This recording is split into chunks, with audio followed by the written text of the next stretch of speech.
Welcome everybody. Thank you for rocking up.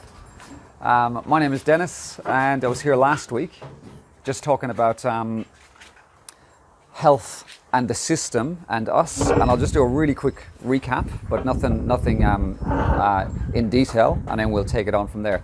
But essentially the point I was trying to make last week was that I am very convinced that there is a bit of a them and an us, and I've got a 25 odd year background in mainstream health. As a nurse, I used to train doctors, I used to train nurses, and when you start seeing some of the stuff that's come out, especially off the back of this COVID stuff, it is very concerning to say the least. And I think it's really important just for people to, for me, I guess, to give information and help people to see through a lot of the rubbish that's getting put in front of us. And we're really getting sold a lot of myths and a lot of very, very bad misinformation. So the purpose of doing some of these chats, and I do this on my YouTube channel as well, is just to try and clear up some of those myths. It's all good, I think, to have an opinion, but if you can back it up with some facts and some research, then it kind of puts you in much better standing. So we chatted a little bit about common law last week, and my forte is usually more along the health lines, but I actually don't think that you can know anything properly about health unless you know how the system has been set up, and that's the law system, and it's also the medical system, and they're absolutely interlinked together. And when you realize that the system's been set up to keep us, I guess, pushed down and to take our energy and to take our money, things make a lot more sense.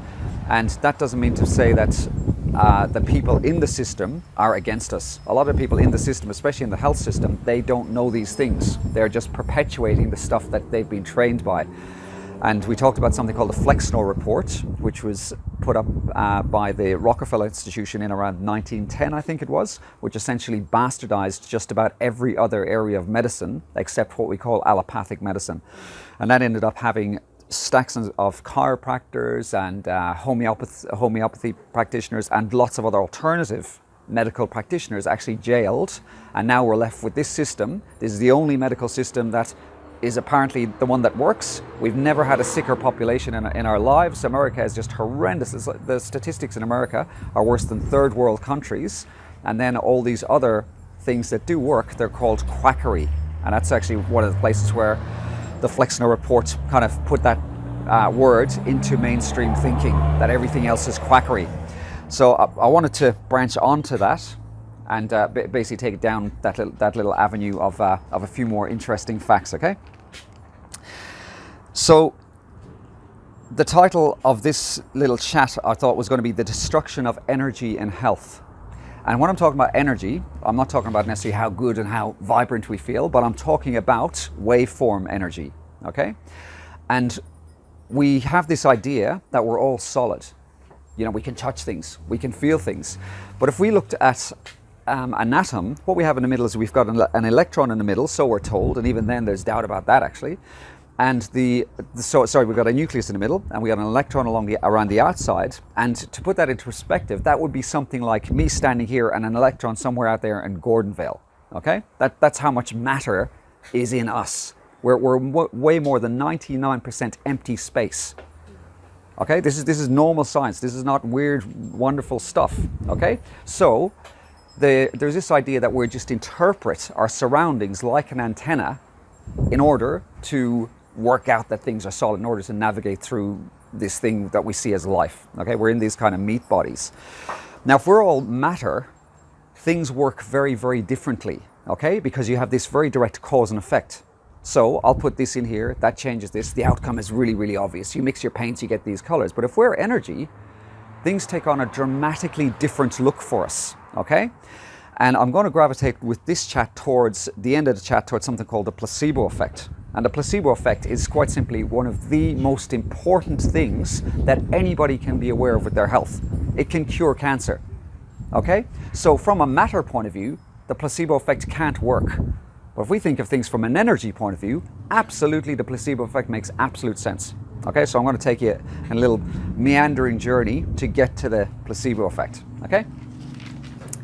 So when I kind of look into this stuff, I see things changing fairly much since about the mid-1800s all the way through to the early 1900s.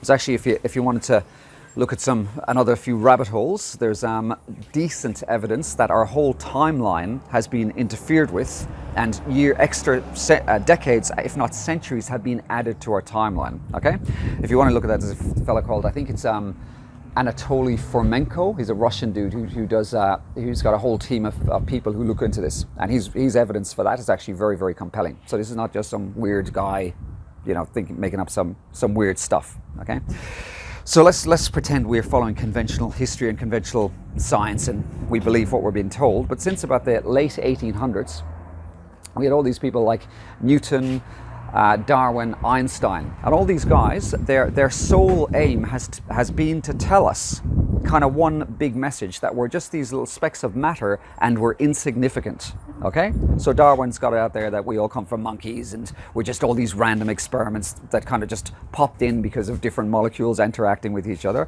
Einstein, E = mc squared, which is basically how matter is formed.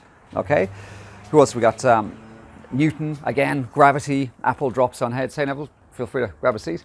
So essentially there's this big push to take us away from the belief that that energy is where everything is at. Okay, and a mainstream experiment that came out in around the 1920s was something called the double slit experiment. It's a little bit tricky to explain without having a board to show you on it, but I'm going to try. Okay, actually I might just draw some stuff. And the double slit experiment has massive implications for how we see everything, or how we should see everything. Okay, so a good way to look at the double slit experiment is on a macro level and then take it down to a micro level. So on a macro level, I don't know how many people can see clearly here, but if I have a wall here, and then in front of the wall, if I have something to shoot stuff through, and I have two windows here, okay, and if I shoot bullets through both these windows, I'd expect to see a kind of a rectangular shape where those bullets have gone through here. That makes sense? And you can do the same with paintballs, or you can do the same with anything. Now, if I change that to water, which is not as solid, I know it's still matter, but we're talking about macro just to give you guys an idea what happens. So if I push water through both of these slits in the double slit, what happens is it kind of interacts with itself as it comes through the other side. That's called an interference pattern. And you get this random wash that hits the wall in the back. Okay? So these clever fellas in about 1920 decided to find out what was going on and what the smallest particle might be. Okay? So what they did was they fired protons through these double slits in this looking at things on a tiny scale. Okay? And when they looked at the result, so we're told that protons are particles. When they looked at the results, you'd expect to see a particle waveform. In other words, like the bullets. Instead, that didn't happen. What they saw was a waveform with interference, an interference effect. So these guys are thinking, hey, we're firing these little bits of subatomic, not subatomic, sorry, but tiny matter through these slits. Why is it looking like a wave? Why doesn't it look solid? Okay? So what they decided to do was they decided to set up little cameras to try and find out what happened after these things went through. So they started looking at it. Okay? And when they looked at it, the results changed. The waveform turned into a particle form. So literally just looking at something changed whether it was in a waveform to matter. Okay? So they call this the observer effect. Okay? And what that means is that our intention, or our ability to observe something, literally changes matter as we see it, from energy into matter. So this is really bloody important. It has huge repercussions, especially for health. When we're talking about people talking to plants, when we're talking about intention in water, all this stuff then suddenly starts to make sense. You'll go to a doctor, not once will you hear any doctor tell you about intention, not only in the water you're putting into your system, but the intention of the water that your body is made up of. Our bodies are made up of, depending on what you listen to, 75 to 85% of water. So when we're having these messages being blasted at us from television, you're polluting the earth, there's too many of you, you're consuming too much, you're too poor, you're too fat, you're too skinny, you're too male, you're too black, you're too white. All this intention, we're taking all this stuff on board, and it's making us sick. Okay? So are we happy that things are maybe more energetic than solid for the purpose of this discussion? Fantastic, because this is important. I got to find my page that I changed from, so just excuse me a sec. Okay, so again, if you want to follow up on some of the water stuff, look at a fellow called Masaru Emoto. He's a guy from Japan. He's dead now. His son is still continuing his work. And this guy, if you do a Google search on him, all our evidence is so corrupted, he's just this crazy lunatic friggin' idiot who just did X, Y, and Z. But if you actually look at his stuff in more detail, the guy was actually quite brilliant, okay? Japanese schools still kind of do this, but what this guy used to do, he would have one of his many experiments, he'd have 3 jars of water, he'd label one neutral, he'd label one positively, and he'd label one negatively. Sometimes he'd actually direct his intention as opposed to just writing on it. Then he'd snap freeze the water, and the molecular makeup of the water after him labeling it would change considerably. The water that he had good intention towards looked amazing and symmetrical under a microscope. The neutral stuff looked okay, and the negative stuff looked terrible. Okay, Japanese kids do this in school. They get rice, boiled rice, and they chuck it in jars, and they do the same thing with it. And the negative jar, the rice rots quicker. Okay, so this stuff happens in our bodies as well. Be under no doubt about this. There's actually a New Zealand woman who's doing kind of carrying on some of his work. She's a Veda. Veda is her first name. I think if you did a search around her and New Zealand water, you might find her stuff. And some of the stuff that she looks at is quite profound. She's come up with this thing called hydroglyphs. And the hydroglyphs are essentially, she plays water music, or she plays them water tapes, and she looks at what happens under the microscope, and she's found out very, very clear groups of language that goes along with the water. It's quite incredible. It's almost like Egyptian hieroglyphs. So she, as an example, she was playing Stairway to Heaven, the pop song to the water, and it looked like a stairway formation in the water. Okay, and she was playing death metal. So when she has negative intention, it looks like there's knife type of formations. It's absolutely incredible, the stuff that we just are told is all spooky and rubbish. It's not spooky and rubbish at all. There's real stuff going on here. Okay, so then we can go towards a few people like Steiner, Schauberger. Anybody ever heard of some of these guys? You know, yeah. And again, these guys were ridiculed, kind of pushed out of society. And what these guys are trying to do is take us back to this perception, this belief that the Earth is made of energy. And these guys are talking about vortexes, and they're talking about intention, and they're talking about how we interact with each other on an energy basis. Okay, so it seems to me that this is the theme that those guys there don't want us to know about. They're taking us away from this, because if for some reason we can manipulate energy, our whole paradigms change dramatically. Okay. And again, even I just made a little note there. It even makes more sense when you think about old religious practices, saying grace, praying over your meal. Okay, that would probably change the energy attached to what you're going to consume. So now we're going to go down another little rabbit hole here, which I find quite interesting. Anybody heard of Seventh-day Adventists? Okay, they're responsible for a bit of mess in relation to how we are working as human beings. So one of their prophets was a girl called Anne Phillips. And she started having, this is back in the late 1800s, she started having these dreams and visions. And because she was a member of the Seventh-day Adventists, she was almost immediately put on this platform of being this incredible figure. And everything was written down, and all her thoughts were getting documented, and all her prophecies were getting told to the congregation. But she got really, really busy. So the family and the church hired her a secretary, okay? His name was John. I'll tell you a little bit more about John in a second. It's really important.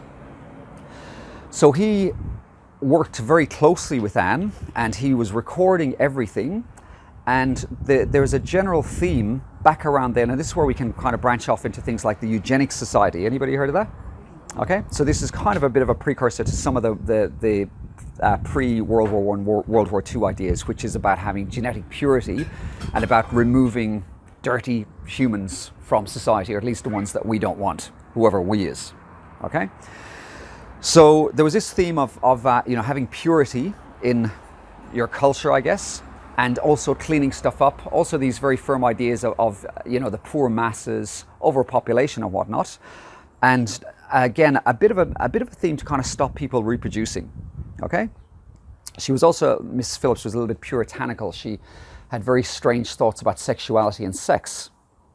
And this fella, John, who was helping her out, his last name was Kellogg. Okay? So he came up with this idea. These guys knew this around the time. They knew the effects of how different things work, but they knew that high sugary processed food would dampen down your sex drive. Okay? So he came up with this idea of introducing breakfast cereal to the masses.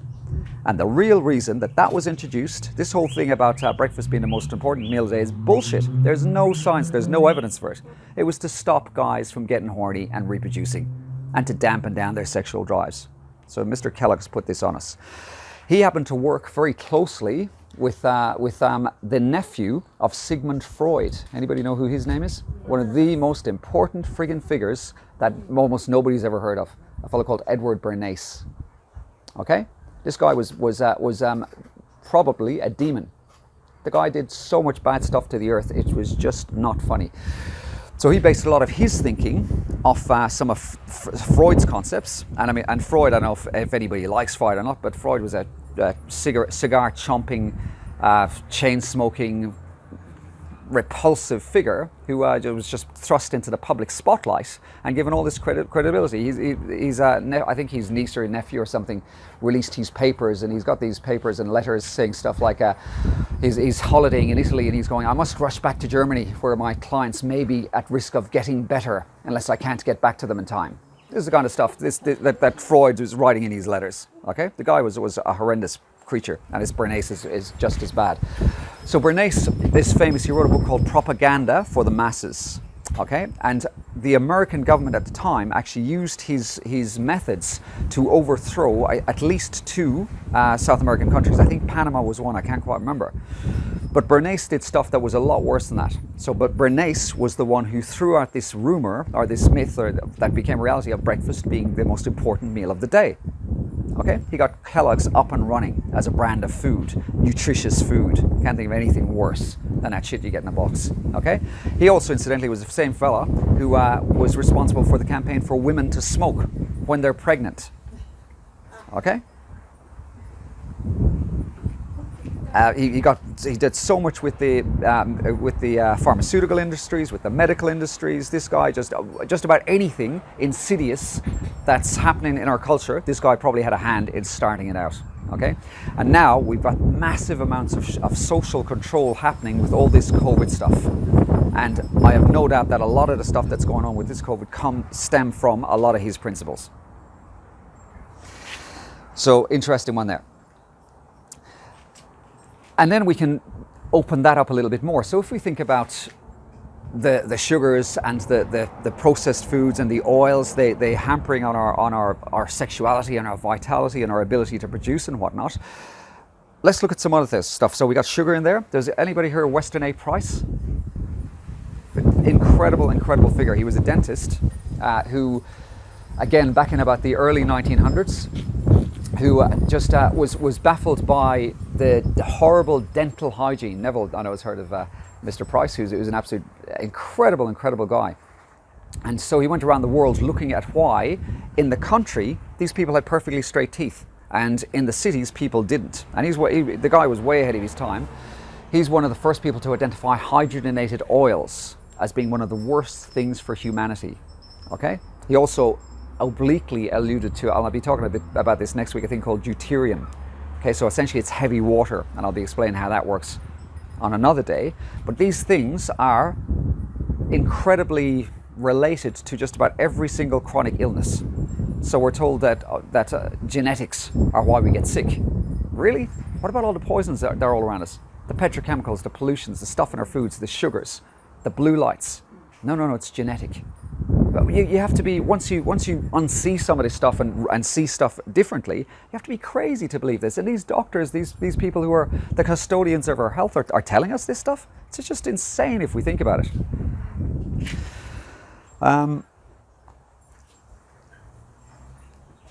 Again, fertilizing the ground.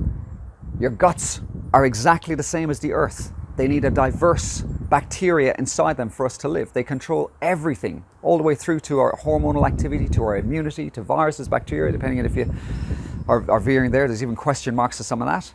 So then we look at the soil. We look at how, again, since around that pre-World War I time, post-World War I time, how everything changed.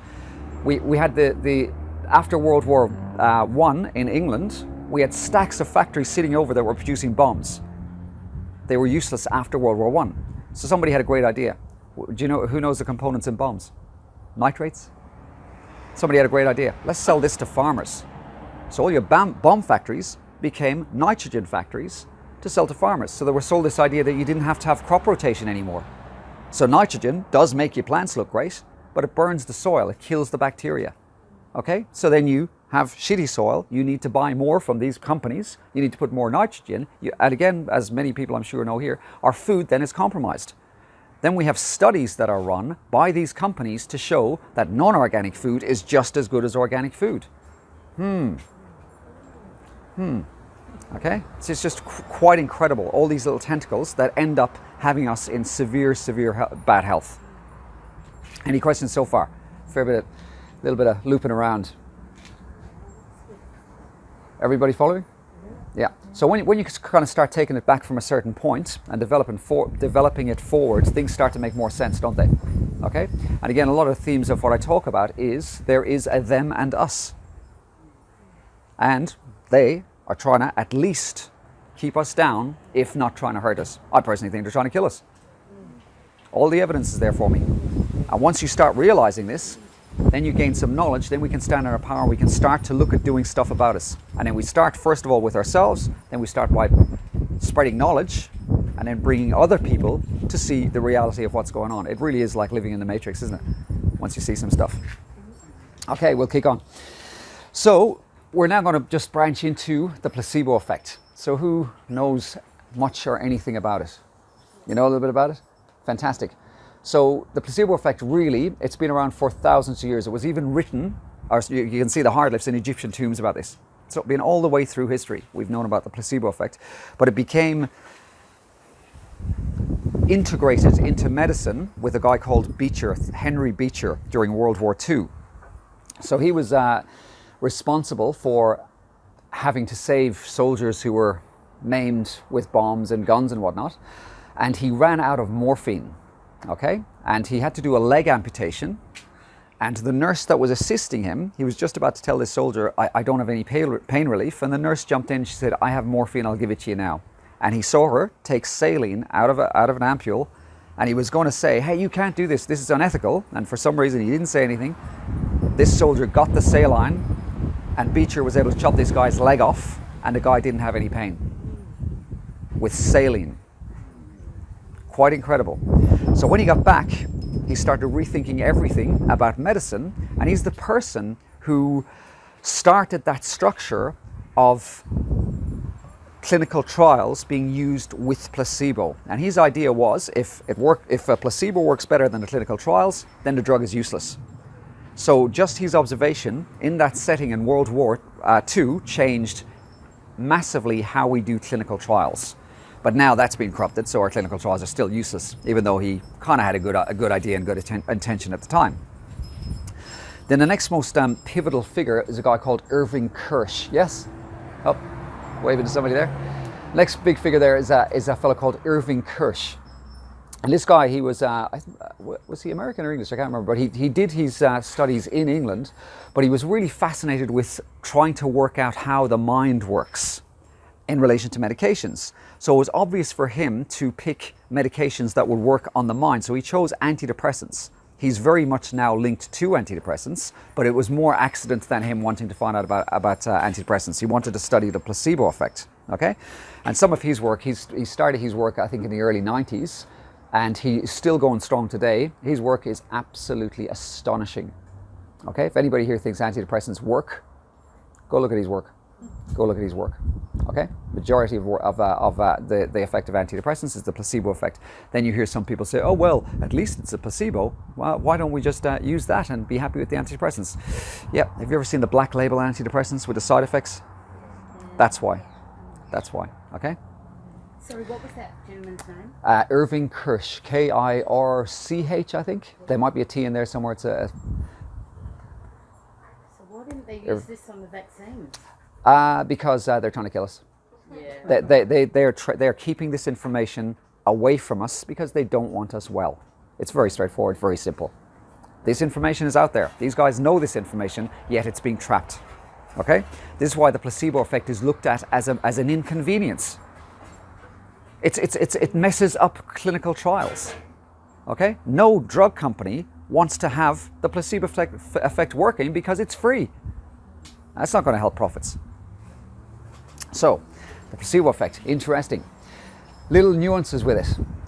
If you give somebody a blue placebo tablet, as opposed to a red one, it calms you down. A red one will stimulate you. Okay? If you make it look fancier, it'll work a little bit better. If you give it a long, fancy name, it will work better again. If you put it into a syringe and inject it, it's even stronger as a placebo. And the ultimate placebo effect is an operation. An operation. There's a few different operations. There was, again, now ethically you can't do them, but there was a range of operations of arthroscopies, which are knee operations. And there was also an operation where it was a mammary artery operation for angina that was being done wholesale in the thousands in America. So basically, this doctor, I think he was Canadian maybe from memory, but he decided, hang on, I wonder, how do we know if this is working? So he took about 20 patients, didn't tell them, you can't do this now. He put a nick in their chest, said they had the operation, compared them to the ones that had the operation, and guess what? The ones who had the nick in the chest fared better than the ones who had this operation, and was done in the hundreds and hundreds. Thousands of these operations were being done. So he's just about single-handedly got rid of that. Same kind of results with arthroscopies. Okay? So there's this idea that the placebo effect is something in here. It's this inconvenience. There's actually evidence to say it's actually external. There's other factors. So depending on how much trust or faith you have in your medical practitioner, it can amplify the placebo effect. Okay? There's a fellow called, I actually forgot to write down the doctor's name, I wrote down the patient, a fellow called Mr. Wright. Okay, this is a pseudonym. And they were throwing a drug around around then, this I think again in about the 60s, called Cribiozen. And this was the brilliant new drug on the market for treating cancer. It could cure cancer. Everybody was so excited. And the doctor who wrote this paper, he went to the ward where Cribiozen was on trial, and Mr. Wright was on the ward. He had these massive cancerous tumours all over his body, in his lymph nodes especially, under his chin, under his arms. He had literally days to live.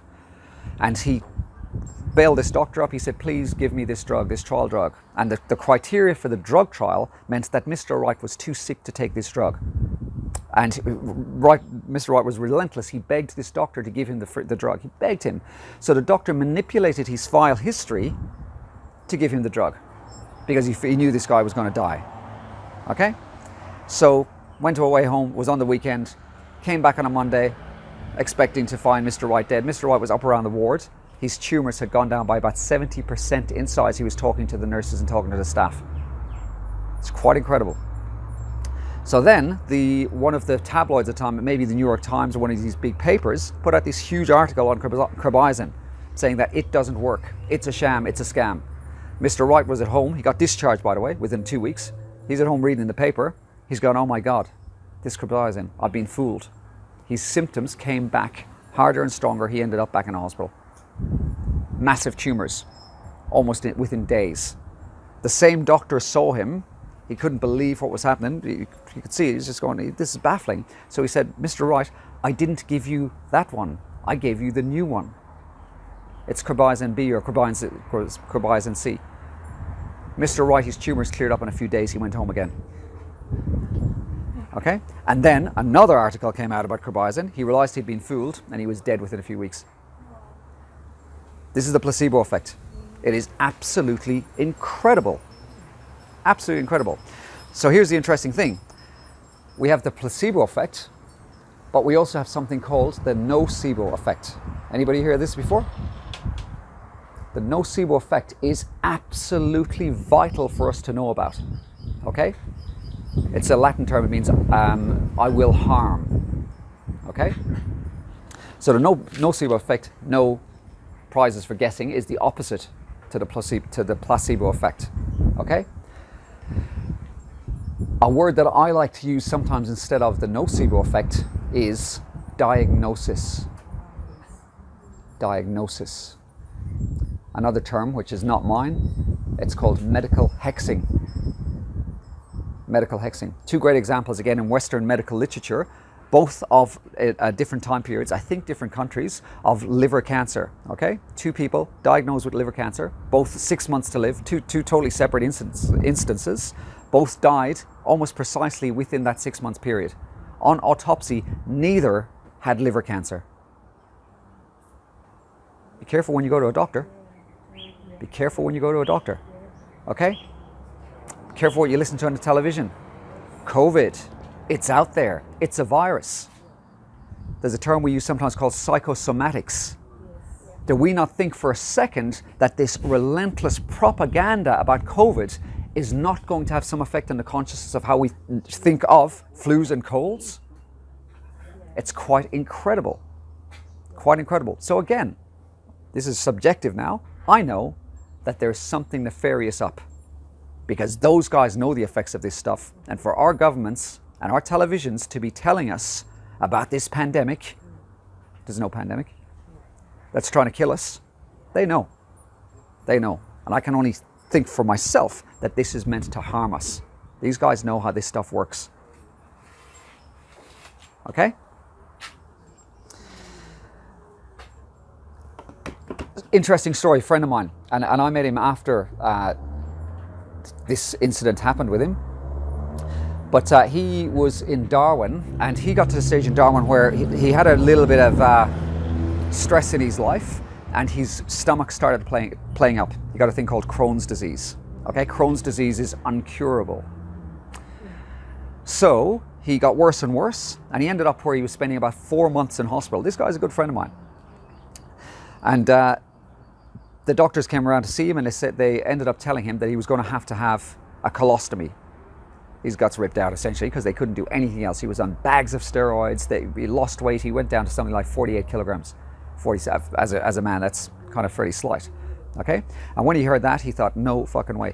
He had to go to the extreme. He did some diving. He had to put diving weights in his clothes to get weighed before they would release him out of hospital.